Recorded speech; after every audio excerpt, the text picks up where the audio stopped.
Hello, xin chào các bạn đã quay trở lại với review 5 phút. Bạn có biết bí mật lớn nhất của Thanh Vân Môn là gì không?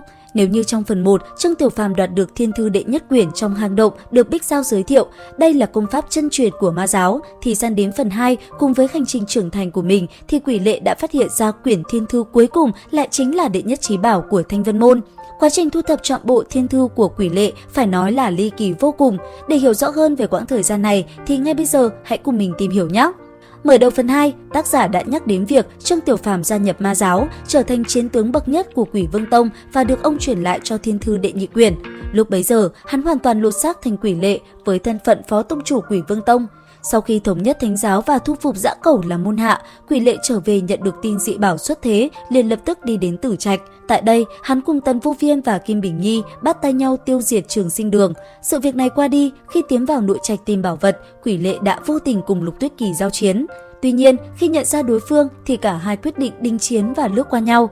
Chớ trêu thay, không lâu sau cả hai đã gặp lại. Lúc này thì Lục Tuyết Kỳ đã khuyên hắn trở về, nhưng Trương Tiểu Phàm ngày ấy đã không còn, hai người lại tiếp tục chĩa kiếm về phía đối phương.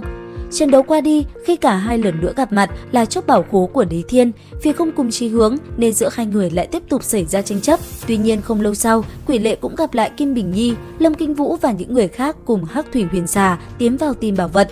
Trong lúc giao tranh với Hắc Thủy Huyền Xà, hắn và Lục Tuyết Kỳ đã bị đưa đến Thiên Địa Bảo Khố.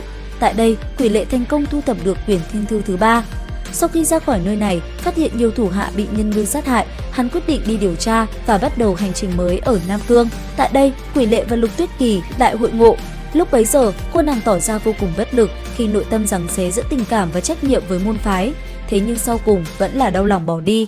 Lại nói, cách đó không lâu, tại Huyền Hỏa Đàm ở phần Hương Cốc, Quỷ Lệ đã thả ra Cửu Vĩ Bạch Hồ và gọi y là Tiểu Bạch. Dưới sự giúp đỡ của nó, hắn tìm được đại vu sư của Miêu tộc để giúp Bích Giao hồi hồn. Không may, đêm đó Miêu tộc bị Lê tộc tấn công, Lê tộc nhờ có sự giúp đỡ của thú thần nên đã chiến thắng. Miêu tộc thảm bại, đại vu sư trọng thương bị cướp đi thánh khí Hắc Trượng và cốt ngọc khiến thú thần được hồi sinh. Tuy vậy, đại vu sư vẫn hứa sẽ cứu Bích Giao. Dù biết mình không còn sống được bao lâu, y vẫn theo Quỷ Lệ trở về.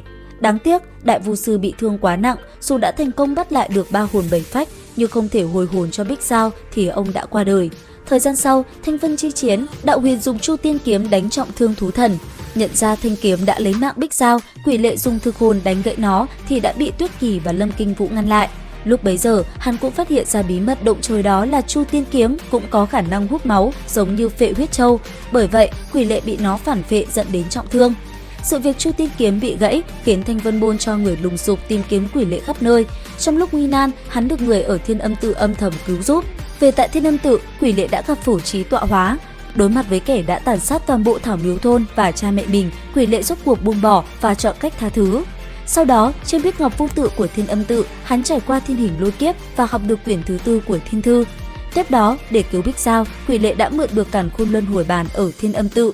Không ngờ lại bị Quỷ Tiên Sinh và Quỷ Vương dùng để phát động tứ linh huyết trận. Tuy nhiên, do ảnh hưởng của huyết trận dẫn đến môn hạ Quỷ Vương Tông trở nên hung tàn hiếu sát, Quỷ Tiên Sinh sau đó đã tìm ra chìa khóa giải trừ càn khôn tỏa trên tinh bàn.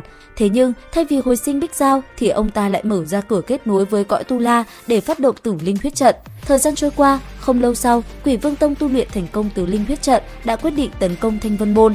Khi ấy, Quỷ Lệ cảm nhận được tiếng gọi của Chu Tiên kiếm đã đi đến Huyễn Nguyệt Động Phủ. Ở đó, y gặp được Đạo Huyền sau khi nhập ma. Vào thời khắc quan trọng, Vạn Kiếm Nhất xuất hiện khai sáng cho Đạo Huyền. Đồng thời, ông cũng nói với Quỷ Lệ rằng y mới là chủ nhân thực sự của Chu Tiên kiếm, mà Chu Tiên kiếm chính là quyển thiên thư thứ 5 trong truyền thuyết. Quỷ Lệ sững người khi biết được bí mật động trời này. Hắn cầm lấy Chu Tiên kiếm, cuối cùng hiểu ra mọi chuyện. Sau cùng, Quỷ Lệ quyết định phát động Chu Tiên kiếm trận đánh bại Quỷ Vương Tông để trả lại bình yên cho bách tính thiên hạ.